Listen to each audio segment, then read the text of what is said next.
감사합니다. 오늘은 에베소서 5장 15절로부터 21절 말씀을 중심으로 해서 감사는 신앙 고백이다 라는 제목으로 같이 은혜를 나누고자 합니다. 자, 우리는 매년 11월 셋째 주일에 추수감사절로 지키고 있습니다. 우리가 믿음의 사람으로서 늘 감사하는 삶을 살아야 한다는 것 모르는 사람은 없을 겁니다. 하지만 이게 생각처럼 그렇게 쉽지는 않다라는 거지요. 왜냐하면 우리가 감사의 진정한 의미조차도 제대로 알지 못하기 때문에 그렇긴 합니다.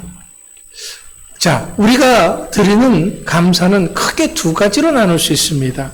그게 뭐냐면은 일반적 감사와 신앙적 감사, 이렇게 두 가지로 나눌 수가 있는데요. 일반적 감사라고 하는 것은 우리들의 삶 속에서 일어나는 좋은 일에 대한 고마움을 표현하는 것입니다. 그렇기 때문에 이런 일반적 감사는 내가 하고자 했던 일들이 잘 되고 성공했을 때 표현하는 것이죠. 또 내가 사랑하는 사람에게 그러한 일이 생겨도 마찬가지입니다. 그러고 보면 이런 일반적 감사는 세상적 감사다라고 이렇게 말할 수도 있을 것입니다. 이런 감사는 한결같이 보여지고 나타난 현상에 대한 감사입니다. 내가 기대하고 내가 바라고 내가 원하는 그러한 것들에 대한 감사죠. 그것도 먼 미래나 과거가 아니라 지금 내 삶에서 일어나고 있는 그러한 것들에 대한 고마움을 표현하는 것입니다. 하지만 문제는요, 나에게 일어난 이런 좋은 일들이 정말 내 삶에 있어서 감사한 것인지 그 진실을 잘 모른다 하는 것입니다. 정말 나에게 지금 내 삶에 일어난 이 일이 나쁜 일인지 좋은 일인지 여러분 잘 평가가 되시냐라는 거죠. 우리는 겉으로만 드러난 것을 가지고 좋다, 나쁘다 이렇게 말하지만 과연 그 속에 어떤 의미가 숨어 있는지 그걸 잘 모른다라는 거예요. 예를 들어 봅시다. 여러분, 세옹지마라는 말 아실 겁니다. 옛날에 세옹이라고 하는 사람이 있었는데 그 사람이 기르던 말이 어느 날 갑자기 오랑캐 땅으로 달아나 버렸습니다. 그러니까 이 노인은 낙심할 수밖에 없는 거죠. 왜냐하면 정말 애지중지 자식처럼 그렇게 키우던 재산 이후의 말이었는데 그 말이 사라져버린 거니까 얼마나 실망이 되었겠습니까? 그런데 얼마 후에 달아났던 그 말이 멋진 앞말과 함께 돌아왔습니다. 자, 그러니까 이제 한 마리가 두 마리가 됐고 또 멋진 앞말을 데려왔으니까 말들이 많아질 것을 생각하니까 너무너무 좋은 거지요. 그래서 뛸 듯이 기뻐했습니다. 그런데 하나밖에 없는 아들이 그 말을 타다가 그만 말에서 떨어져 다리가 부러졌습니다. 노인은 말을 잃어버렸을 때보다도 더 큰 절망에 빠지게 됐습니다. 그런데 나라에 전쟁이 일어나게 됐고 청년들을 징집하게 되었습니다. 하지만 아들이 다리가 부러진 것으로 인해서 전쟁에 끌려나가지 않아서 죽음을 면하게 됩니다. 그러자 노인은 다시금 또 뛸 듯이 기뻐하게 된 것이죠. 말 한마디로 인해서 세옹이라고 하는 이 사람은 낙심했다, 기뻐했다를 반복합니다. 당시엔 좋았던 것이 나중에 안 좋게 되고 또 안 좋았던 것이 나중에 더 좋게 되는 그런 일들이 생기기도 한 것이죠. 자, 이렇듯 우리 인생의 문제는 겉으로 드러난 일만 가지고 정말 그것이 나에게 좋은 일인지 나쁜 일인지 분간할 수가 없다라는 거예요. 지금 좋다고 해서 그것이 정말 좋은 건지, 지금 나쁘다고 해서 그것이 정말 내 삶에 있어서 나쁜 것인지 분간이 잘 안 되진다라는 거예요. 그럼에도 불구하고 사람들은 당장 내 눈앞에 펼쳐지는 세상에 대해서 보여지는 것이 전부인 것처럼 생각한다라는 거죠. 하지만 사실은요, 보여지고 나타난 것보다도 보이지 않는 것이 훨씬 더 중요합니다. 왜냐하면 보이는 것은 보이지 않는 것에 의해서 움직여지고 있기 때문에 그렇습니다. 문제는 사람들이 이것을 모르기 때문에 단지 지금 보여지는 그 현실에 웃고 우는 거지요. 불평하고 원망하고 때로는 고마움을 표시하기도 하는 것입니다. 이것이 바로 세상 사람들 누구나 하는 일반적 감사다라고 말할 수 있는 것입니다. 이것도 제대로 못해서 많은 사람들이 어려움을 겪습니다. 하지만 이것을 뛰어넘는 감사가 있습니다. 그것이 바로 신앙적 감사다라는 거죠. 이것이 바로 우리 믿음의 사람들이라고 한다면 반드시 해야 할 감사인 것이죠. 왜냐하면 신앙적 감사라고 하는 것은 보이는 현실의 감사를 뛰어넘는 그런 감사이기 때문에 그렇습니다. 자, 그렇다면 왜 우리들이 이런 신앙적 감사를 해야 하는 것입니까? 단지 믿음의 사람들이기 때문에? 아니면은 하나님이 하라고 그렇게 명령했기 때문에 하는 것입니까? 아닙니다. 보다 더 중요한 이유가 있습니다. 그것은 보여지지는 않지만 세상을 움직이는 또 하나의 세상인 영의 세계가 있기 때문에 그렇습니다. 우리 모두는 보여지는 이 물질 세계에 속해서 살아가고 있습니다. 여기서는 다 같이 다 똑같아 보여요. 그런데 영의 세계는 극명하게 둘로 나눠집니다. 자, 그것은 어둠의 세상과 빛의 세상입니다. 우리는 반드시 어둠이든지 아니면은 빛이든지 이 둘 중 하나에 속하게 되어 있습니다. 회색 지대는 없어요. 밝든지 어둡든지 둘 중에 하나입니다. 물론 세상 사람들은 이것에 대해서 인정하지 않을 수 있습니다. 하지만 중요한 것은 내가 그것을 인정하느냐 인정하지 않느냐 하는 그것과 상관없이 반드시 둘 중 하나에 속할 수밖에 없다는 것입니다. 그런데 우리들도요, 예수 믿기 전에는 어디에 속해 있느냐? 바로 어둠의 속에 속해 있었다라는 겁니다. 이건 제 얘기가 아니에요. 성경의 분석입니다. 에베소서 5장 8절 말씀에 보면은 이렇게 기록하고 있어요. 너희가 전에는 어둠이더니 이제는 주 안에서 빛이라. 그러면 여기서 전에는이라고 하는 말이 뭡니까? 전에는이라고 하는 것은 바로 예수 믿기 전. 예수 믿기 전에는 우리가 어둠 속에 속해서 살아갈 수밖에 없었다라는 거예요. 그런데 여러분들이 어둠 속에 속해 있었다는 것을 잘 알고 있었습니까? 아니죠. 지금도 잘 모르는데 그때는 알 수가 없는 것이죠. 그럼 왜 사람들은 내가 어둠 속에 속해 있는데도 그것을 모르느냐라는 거예요. 그것은요, 여러분, 어둠 속에 속해 있으면은, 어둠 속에 있으면은 그 어둠으로 인해서 무엇이든지 분간이 안 되진다라는 거예요. 우리나라 말에 칠흑 같은 어둠이라고 하는 말이 있습니다. 이 칠흑 같은 어둠이라는 것은 뭐냐면은요, 눈을 감으나 눈을 뜨나 똑같은 거예요. 그렇게 깜깜한 거예요. 옛날 우리 시골이 바로 그랬습니다. 저도 그런 속에서 살았거든요. 실험을 해봐요. 눈을 감아보고 눈을 떠봅니다. 그런데 눈을 감으나 뜨나 안 보이는 건 똑같아요. 언젠가 제가 제주도에서 목회할 때인데 처남이 이제 왔는데 같이 이제 시내를 나갔다가 집에 들어오게 됐습니다. 늦게 들어오는데 이제 버스를 내렸습니다. 버스를 내린 순간 온 천지가 다 새까만 거예요. 아무것도 안 보이는 거죠. 이제 그 버스 정류장서부터 집에까지는 한참을 걸어가야 되거든요. 근데 보이질 않는 거예요. 그러니까 저는 그래도 그러한 칠흑 같은 어둠에 나아가는 방법을 알고 있습니다. 그게 뭐냐면요.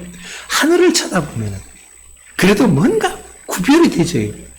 그래서 저는 그 하늘을 바라보면서 길을 찾아갈 수가 있거든요.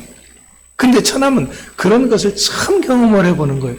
제가 앞에서 1, 2 오면 돼 하고서는 뒤에 있는 처남을 불렀습니다. 그런데 그 처남이 오다가 뭔가에 꽝 부딪힌 거예요. 나무에 부딪혔어요. 왜? 안 보이니까. 목소리가 나는 그곳을 갔는데 그 앞에 나무가 있었는지 뭐가 있었는지 분명히 눈을 감고 가는 것이 아니었는데도 부딪히고 만 겁니다. 그게 바로 어둠이라는 겁니다. 자, 사람들이 어둠 속에 있으면요 분간이 안 되지는 거예요. 그런데 이런 어둠 속의 삶에 대해서 로마서 13장에서는 뭐라고 말하고 있느냐? 술 취하고 방탕하고 다투고 시기하고 질투하는 삶이다. 그런 삶이 어둠의 삶이다라는 겁니다. 성경에서는 이런 어둠의 삶을 죄악의 삶이다라고 가르쳐주고 있습니다. 왜냐하면 이 어둠의 실질적인 맹주가 바로 마귀 사탄이기 때문에 그렇습니다. 그래서 갈라디아서 4장 8절 말씀에서 그러나 너희가 그때는 하나님을 알지 못하여 본질상 하나님이 아닌 자들에게 종노릇하였더니 그랬습니다. 우리가 예수 믿기 전에 그 전에는 하나님을 알지 못했습니다. 그렇기 때문에 하나님이 아닌 자들에게 종노릇했다. 어둠 속에서 우리들이 살 때는 하나님을 알지 못하기 때문에 하나님이 아닌 자들에게 종노릇했다. 그러면은 하나님이 아닌 자들이 도대체 어떤 자들입니까? 사도행전 26장 18절 말씀에서 이렇게 말합니다. 그 눈을 뜨게 하여 어둠에서 빛으로 사탄의 권세에서 하나님께로 돌아오게 하고, 여기서 바울은 어둠에 있었다는 것은 바로 사탄의 권세 아래 있었다라는 것으로 얘기를 하고 있었습니다. 이렇게 어둠의 지배하에 있다고 하는 것은 마귀 사탄의 지배하에 있다라는 거지요.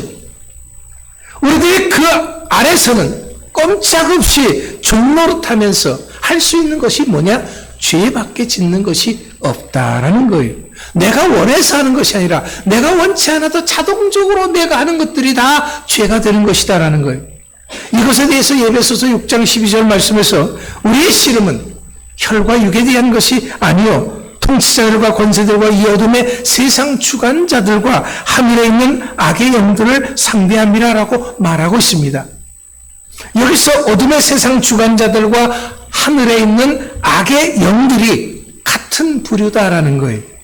그러니까 결국에는 이 어둠의 일들이라고 하는 것은 모두가 다 마귀 사탄의 일들이다라는 것이고, 이것이 죄를 짓는 것이고, 이것이 바로 하나님과 원수가 되는 것이고, 우리가 예수님 믿고 예수를 나의 구주로 영접하기 이전에는 이렇게 어둠의 세력에 붙잡혀서 살았습니다.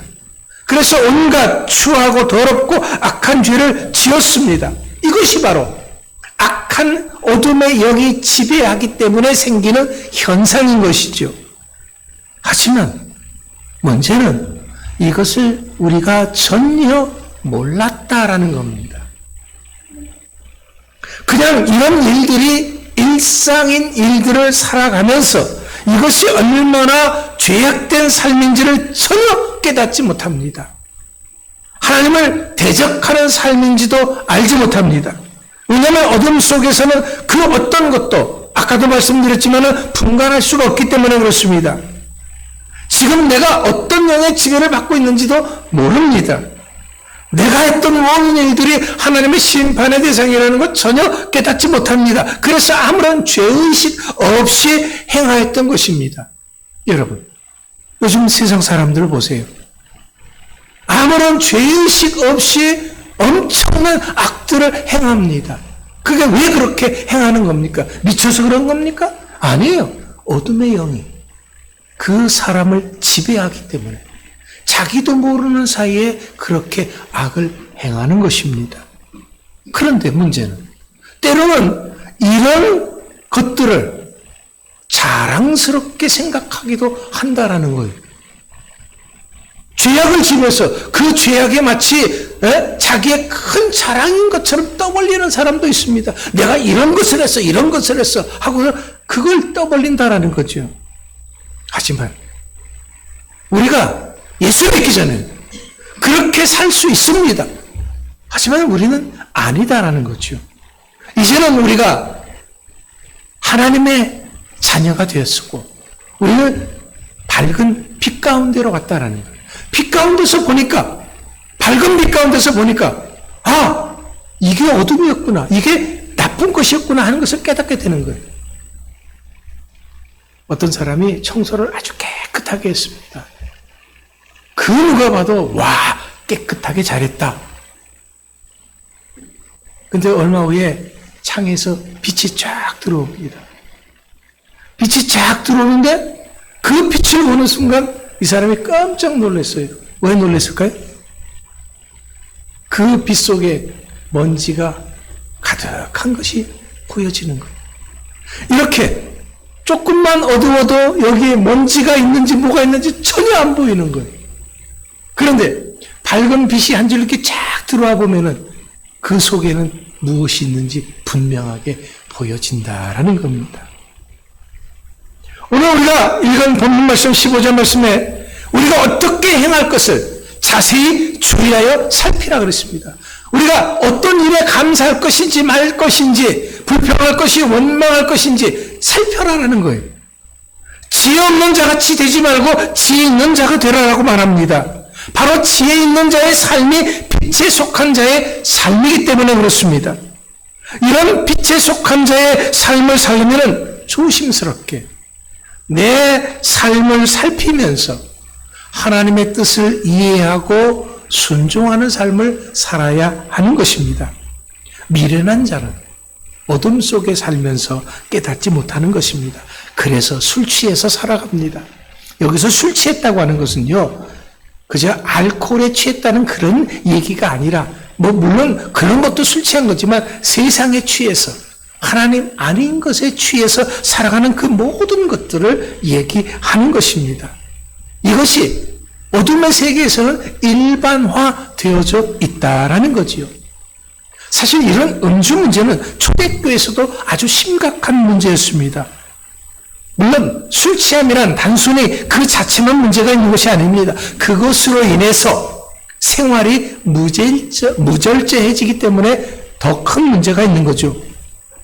술 취하기 때문에 방탕하기가 쉽다라는 거예요. 맨정신으로 사람들이 엉뚱한 짓 안 합니다. 그런데 한 잔 들어가면은 엉뚱한 짓들을 하게 된다라는 거죠. 이렇게 어둠 속의 삶은 지금 내 삶이 얼마나 죄악된 삶인지조차도 분간하지 못하고 살아간다라는 거죠. 하지만 우리 믿음의 사람들이 해야 할 일은 20절 말씀과 같이 범사에 우리 주 예수 그리스도의 이름으로 항상 아버지 하나님께 감사하는 삶을 사는 것입니다. 여기서 항상이라는 말은요, 어떠한 상황에 처하더라도 감사할 수 있음을 의미하는 것입니다. 우리 믿음의 사람들, 우리 빛에 속한 사람들은 환경이 좋고 나쁘고 일이 잘 되고 일이 못 되고를 떠나서 항상 내 삶은 하나님의 인도하심 속에 있다라는 것을 깨닫고 감사를 드려야 한다라는 말입니다. 왜 그렇게 해야 됩니까? 그것은 감사는 내 모든 삶과 내 모든 생명이 하나님에게서 비롯되어졌음을 믿는 것이기 때문에 그렇습니다. 이것이 바로 우리의 신앙 고백인 것이죠. 분명히 예수님은 요한복음 8장 12절 말씀에서 나는 세상의 빛이다 라고 말씀을 하셨습니다. 자, 문제는요, 하나님께서는 요한복음 3장 19절에서 세상에 빛이 세상에 왔지만은 사람들은 자기 행위가 악하기 때문에 빛보다 어둠을 더 사랑했다라고 말하고 있습니다. 이것이 세상 사람들을 향한 하나님의 진단이죠. 빛보다는 어둠을 사랑하는 것. 그럴 때마다 우리들의 감사가 영적 감사해야 하는 것을 깨달아야 합니다. 일반적 감사는요, 누구나 할 수 있어요. 하지만 신앙 고백적인 감사는 아무나 하는 것이 아닙니다. 왜냐하면 신앙 고백적 감사는 어둠과 죄악 속에서 나를 구원하신 하나님의 은혜를 믿고 하는 감사이기 때문에 그렇습니다. 지금은 보이지 않는 하나님의 손길이 내 삶 속에서 계속해서 어떤 상황과 어떤 형편 속에서도 작용하고 있음을 믿으면서 드리는 감사가 바로 신앙 고백적 감사다라는 거예요. 그렇기 때문에 신앙 고백적 감사는요, 집에 불이 나도 감사하는 거예요. 다리가 부러져도 감사하는 거예요. 내 자식이 죽어도 감사하는 거예요. 어떻게 그럴 수 있느냐고 말할 수가 있겠지만, 여러분, 우리가 찬송가에 잘 아는 내 주여 뜻대로 하옵소서라는 찬송이 있죠. 그 찬송이 어떻게 해서 지어졌습니까?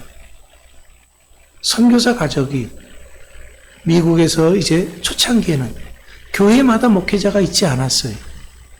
그래서 그 당시의 목회자를 순회 목사다 이렇게 얘기를 했습니다.